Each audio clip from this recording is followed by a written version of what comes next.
principal ma'am, all my staff members and dear students. Good morning all of you.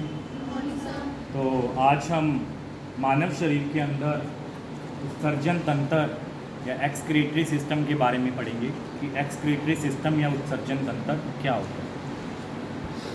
उत्सर्जन तंत्र एक ऐसा system है जिसके अंदर हमारे बॉडी से नाइट्रोजिनस वेस्ट मतलब ऐसा पदार्थ जिसके अंदर नाइट्रोजन प्रेजेंट होती है उसको हमारे शरीर से बाहर निकालना। ठीक है, तो नाइट्रोजन वाले वेस्ट को हमारे शरीर से बाहर निकालना क्या कहलाता है?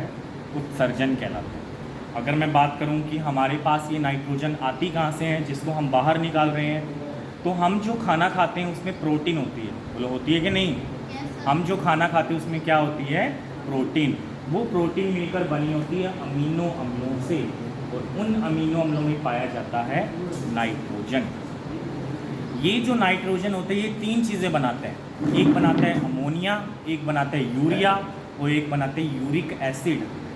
और आपने सुना होगा ना कुछ बुजुर्गों में कि यूरिक एसिड बढ़ गया है ना। तो क्या होता है, जो अमोनिया बने ना, इस अमोनिया को हमारे शरीर से बाहर निकालने के लिए पानी बहुत ज़्यादा चाहिए होता है। इसीलिए हम इस अमोनिया को हमारे शरीर से बाहर नहीं निकाल सकते, बिकॉज़ अगर हम इसको बाहर निकालेंगे तो सारा पानी शरीर से क्या हो जाएगा? ख़त्म हो जाएगा। इसीलिए आपने देखा होगा जितने भी वाटर में पाए जाने वाले एनिमल्स हैं, वो जीव जो पानी के अंदर पाए जाते हैं वो अपने शरीर से किसको त्यागते हैं? अमोनिया को त्यागते हैं। क्लियर बात समझ में आई?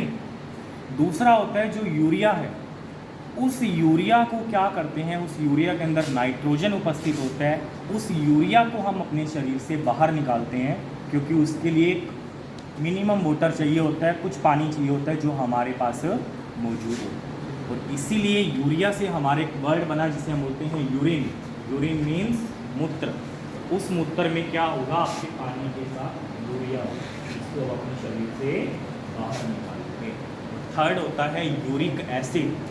यूरिक एसिड क्या होता है? जितने भी बर्ड्स वगैरह होते हैं ना, उनके अंदर क्या होता है, यूरिक एसिड के लिए बिल्कुल ना के बराबर पानी चाहिए। और हमें पता है कि बर्ड्स को हल्के रहना है हवा में उड़ने के लिए, इसीलिए वो ना तो किसी चीज़ को अपने पास इकट्ठा कर सकते हैं और ना कुछ और। इसीलिए जैसे ही उनमें यूरिन बनेगा वैसे ही वो क्या होगा? यूरिक एसिड की फॉर्म में शरीर से बाहर निकल जाएगा। अगर मैं बात करूँ हमारे उत्सर्जन तंत्र के अंदर, तो हमारे बहुत ही फेमस अंग जिन्हें हम किडनी या हिंदी में आप बोलते हो गुर्दे, वो काम में आते हैं। ये क्या करते हैं? हमारे रुधिर को, हमारे खून को शुद्ध करते हैं।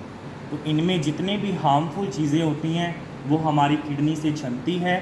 किडनी से छनकर वो हमारी एक नलिका होती है उसमें जाती हैं और वहाँ से हमारा मूत्राशय ऐसा जगह जहाँ पर हमारा मूत्र इकट्ठा होगा उस जगह पर बनता है और हमारे जो जनन अंग होते हैं उनसे क्या होता है? बाहर निकल जाता है। इस पूरी प्रक्रिया को बोला जाता है उत्सर्जन तंत्र। Thank you so much.